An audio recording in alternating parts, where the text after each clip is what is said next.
Hello, good morning to everybody. Ram Ram. मेरे इस channel Rajendra Sharma में आपका स्वागत है। पिछले जो दो वीडियोस थे उसमें मैंने आपसे डिस्कस किया था हाउ टू स्टडी, हमें स्टडी कैसे करना चाहिए। तो स्टडी करने में हमने जो पॉइंट्स डिस्कस किए थे वो 8 पॉइंट्स हमने डिस्कस किए थे और उसके बाद में आगे के जो पॉइंट्स हैं उसको हमें डिस्कस करना है। तो हाउ टू स्टडी के इस तीसरे वीडियो में, यानी कि वीडियो नंबर 3, इसमें मैं डिस्कस करूंगा आपके साथ में, that is our regular study subjects. Regular study the subjects. देखिए, जो सब्जेक्ट्स आप पढ़ रहे हैं, जो सब्जेक्ट्स में टॉपिक्स आप पढ़ रहे हैं, वो टॉपिक्स इस तरह से होने चाहिए कि रेगुलर ना हो सके, डेली ना हो सके तो कम से कम 1 दिन और 2 दिन के डिफरेंस में हर सब्जेक्ट को आपको बराबर तरह से ध्यान देना है। एक ही सब्जेक्ट पर फोकस करना जो आपका इंटरेस्ट का सब्जेक्ट है, केवल उसी को पढ़ते जाना, ये उचित नहीं है, क्योंकि सारे सब्जेक्ट मिलकर के ही आपके रिजल्ट को बनाते हैं और वो सब रिजल्ट बनने के बाद आपका कैरियर होता है।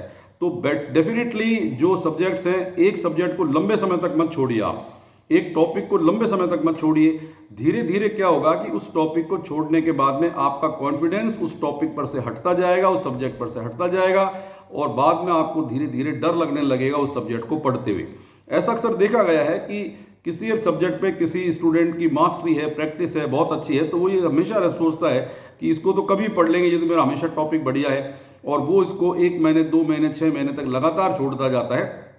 इस कंफ्यूजन में, इस डाउट में, इस टॉपिक को तो हम कभी पढ़ लेंगे, ये तो मेरा स्ट्रॉन्ग टॉपिक है, वो स्ट्रॉन्ग टॉपिक तब तक है जब तक आप उसे पढ़ते हैं। अगर आप उसे छोड़ देंगे तो नेचुरली वही टॉपिक आपका वीक हो जाएगा और फिर उस टॉपिक से आपको डर लगने लगेगा। तो किसी भी एक टॉपिक को या सब्जेक्ट को लंबे समय तक मत छोड़िए। ज़्यादा से ज़्यादा 1 या 2 दिन के इंटरवल में उसको ब्रशअप करते रहिए, उसको फीडबैक लेते रहिए और उसकी चीज़ों को पढ़ते रहिए। तो जो भी आपके टॉपिक्स हैं उसको आप रेगुलर वे में पढ़ेंगे। ये आपका पॉइंट नंबर 9 था। अब पॉइंट नंबर 10 पर आइए। देखिए, अक्सर टीचर्स के साथ भी ऐसा होता है और स्टूडेंट के साथ भी होता है। जैसे ही वो पढ़ने के लिए बैठते हैं, जैसे ही वो पढ़ाते हैं, वैसे ही तुरंत एक्सरसाइज खोलिए, पहला क्वेश्चन देखिए, ये एक्सरसाइज खोलिए, उसका दूसरा क्वेश्चन देखिए। ऐसा नहीं, उस टॉपिक से रिलेटेड जितने भी आपको एग्जाम्पल्स दिए गए हैं, जो भी आपको टॉपिक से पहले डिस्क्रिप्शन बताया गया है, जो भी उस टॉपिक से रिलेटेड आपको जो समरी बताई गई है या उसके जो आपको बैकग्राउंड बताया गया है, उस टॉपिक का वो पहले पढ़ना बहुत जरूरी है। डेफिनेटली आप सीधे अगर नंबर क्वेश्चन पर आ जाएंगे तो उस क्वेश्चन को कैसे सॉल्व करना है, उसमें क्या इंपॉर्टेंट चीजें आपको मालूम ही नहीं है, तो फिर आप क्या करेंगे, उस क्वेश्चन के जो सोल्यूशन है उसको सिर्फ आप रटेंगे और उसको पूरी तरह से आप समझ नहीं पाएंगे। तो जो इंपॉर्टेंट पॉइंट है वो ये है कि एक्सरसाइज से पहले जितने भी एग्जाम्पल्स हैं, सॉल्व एग्जाम्पल्स हैं या कुछ उन्होंने प्रैक्टिस के लिए जो दिए हैं, तो बेटर है कि जो सॉल्व एग्जाम्पल हैं, डिस्क्रिप्शन है, बैकग्राउंड है, उसको आप पढ़िए लेसन को, और वो आपका इन्वेस्टमेंट बेकार नहीं जाएगा। अक्सर स्टूडेंट सोचते हैं अरे इनमें क्या रखा है, बेकार की चीज़ें हैं, आप तो पहले क्वेश्चन पर आइए, एक्सरसाइज खोलिए, पहले दूसरे तीसरे क्वेश्चन पर आगे। No, this is wrong method. पहले आप एग्जाम्पल देखिए, टॉपिक के डेप्थ में जाइए, जो बुक में डिस्क्रिप्शन लिखा गया है, जो बैकग्राउंड में लिखा गया है, उसको आप पढ़िए और उसके बाद में एग्जाम्पल कर करके एक्सरसाइज पर आइए।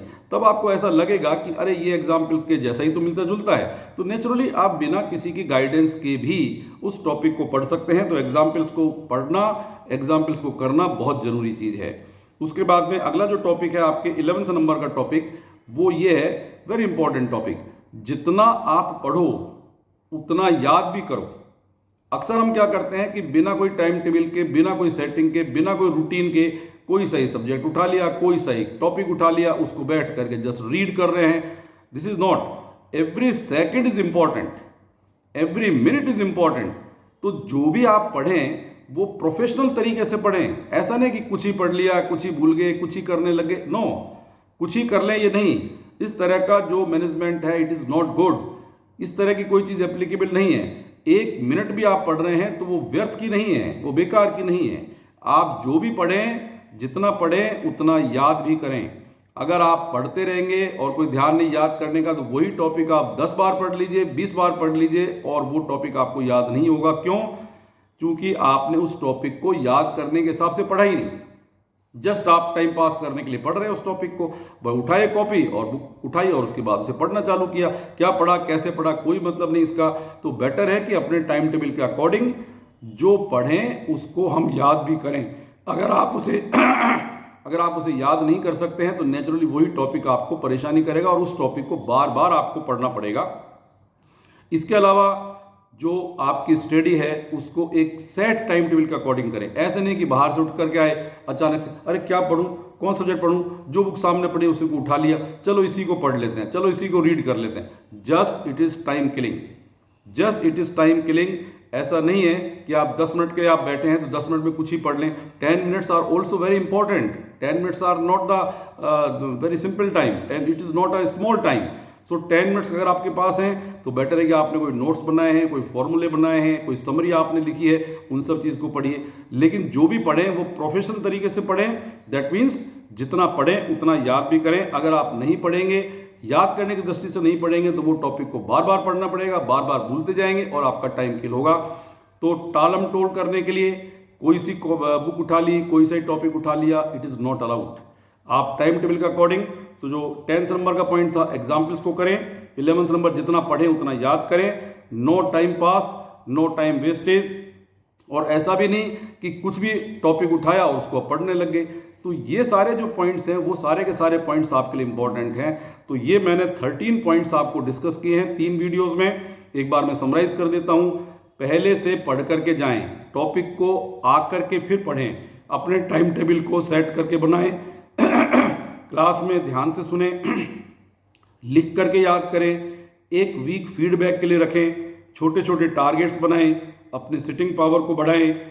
नो रिपीटेशन, कोई क्वेश्चंस को आप कर रहे हैं तो बार बार एक ही तरह के क्वेश्चन को नहीं करें, आगे के एक्सरसाइज के क्वेश्चंस करें। रेगुलर स्टडी सब्जेक्ट का रखें, टॉपिक को रेगुलर स्टडी करें, लंबे समय तक टॉपिक को नहीं छोड़ें। जो एक्सरसाइज से पहले एग्जाम्पल्स हैं उन एग्जाम्पल्स को ध्यान से देखें, ध्यान से करें और जितना पढ़ें उतना याद करें। टाइम पास करने के लिए नहीं बैठे, कुछ भी उठाया कुछ ही पढ़ा, दिस इज नॉट जंगल राज नहीं। तो इस तरह का टाइम टेबल बनाएं कि उसको आप सेट करें। Every second is very important. तो ये 13 पॉइंट्स मैंने 3 वीडियोस में आपके साथ डिस्कस किए हैं। नेक्स्ट वीडियोस में मैं आपके लिए और पॉइंट लेके आऊंगा। टोटल 51 पॉइंट्स मैंने तैयार किए हैं आपके स्टडी मटेरियल के लिए, हाउ टू स्टडी। तब तक के लिए थैंक यू। ओके, जय हिंद।